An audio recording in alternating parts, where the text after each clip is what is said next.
Justin Marshall warns against coaching turmoil as Dave Rennie begins new All Blacks era. Former All Black scrum half Justin Marshall believes stability behind the scenes will be crucial if Dave Rennie is to succeed as the new head coach of the New Zealand national rugby union team.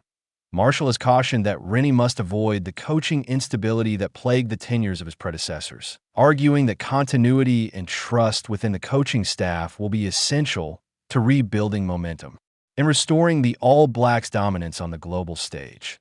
Rennie, who has been appointed head coach at the age of 62, takes over following the abrupt dismissal of Scott Robertson earlier this year.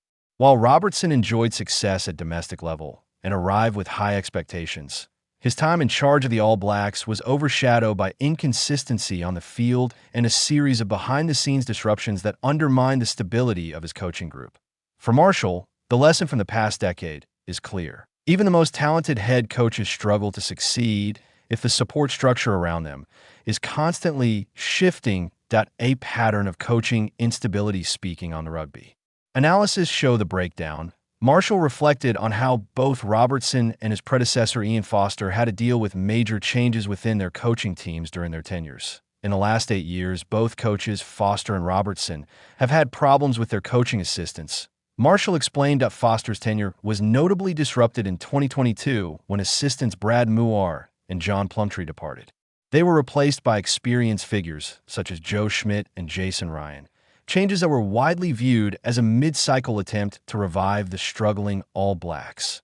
While the move eventually helped steady the ship, it also highlighted how turbulent the environment had become. A similar pattern emerged during Robertson's brief spell in charge. Highly regarded assistant Leon MacDonald left the coaching team after only a few matches in 2024, creating early disruption within the management structure. Not long afterward, it was confirmed that attack coach Jason Holland would depart once his 2-year contract expired, meaning yet another key figure would leave the setup. These departures created an atmosphere of uncertainty and raised questions about cohesion within the coaching group.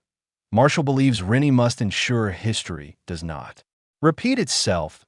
The importance of coaching synergy for Marshall.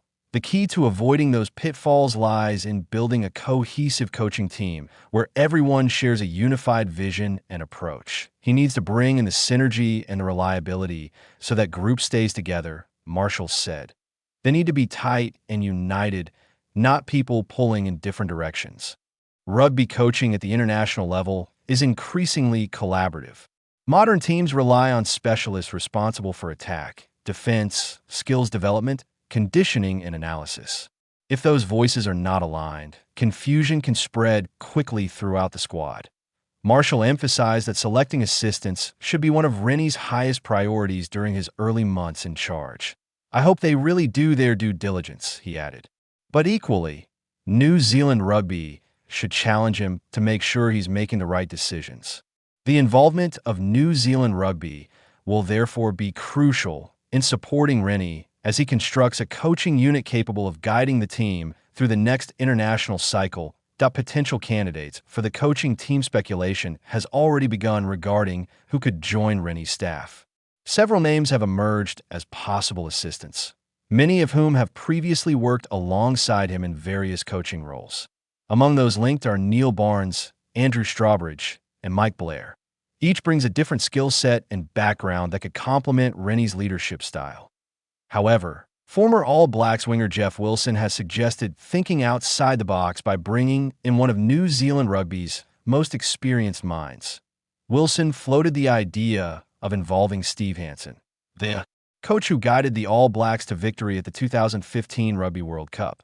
Hansen is widely respected as one of the greatest coaches in rugby history and currently works overseas, but he has indicated he would be willing to assist the national side if needed. The value of trusted voices and new perspectives. Wilson believes the ideal coaching team should include both trusted allies and independent thinkers. You have to have people you trust, Wilson said. But sometimes a different voice can also be valuable. While loyalty and familiarity can create a comfortable working environment, fresh perspectives often bring innovative ideas and challenge existing assumptions. For Rennie, striking the right balance between familiarity and diversity of thought will be key. A coaching team made up entirely of longtime colleagues, may share strong chemistry, but it risks becoming insular. Conversely, a staff with too many unfamiliar personalities may struggle to develop trust quickly. The challenge for Rennie will be assembling a group capable of blending these qualities effectively to the role of selectors. In building a winning team, Wilson also highlighted another crucial element that often receives less attention: the selection panel. The bigger part for me is they're going to need a really strong selection group now. He said it in international rugby. Selectors play a major role in shaping the identity and culture of a team. They must balance form, experience, and personality when choosing players capable of performing under pressure. Wilson believes the right selection structure could be just as important as the coaching staff itself. It's not just about coaching, he explained. It's about getting the right personnel, the characters, the personalities, and the ability of the players. Poor selections can undermine even the best tactical plans. If the wrong players are chosen, a team may start each test match at a disadvantage. That could Steve Hansen return in an advisory role? Wilson's suggestion that Hansen could return to assist the All Blacks sparked considerable interest among rugby fans. Hansen served as head coach of the All Blacks from 2012 to 2019 and oversaw one of the most dominant periods in the team's history.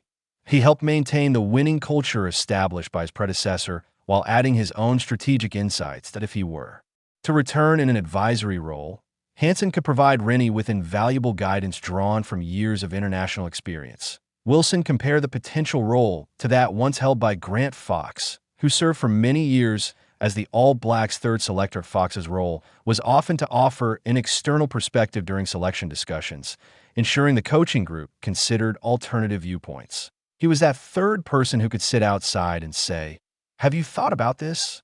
Wilson said, such an arrangement could help prevent groupthink and ensure the decision-making process remains balanced. That Rennie's commitments in Japan while discussions about assistants and selectors continue, Rennie himself will not immediately begin his duties with the All Blacks. The coach is currently committed to his role in Japan with Kobelco Kobe Steelers in Japan Rugby League One. He will officially take over the All Blacks position only after the Japanese season concludes. This delayed start presents logistical challenges for New Zealand rugby as preparations for the upcoming international calendar begin. Pressure mounting ahead of the nation's championship. The All Blacks' next major competition is the World Rugby Nations Championship, which begins in July. With the tournament approaching quickly, there is little time to waste in assembling the coaching team and organizing training camps. Marshall warned that the All Blacks may already be behind schedule. Dave Rennie's not going to be here for a while, he said. The All Blacks are already behind. They were supposed to have a camp the week after Razor lost his job.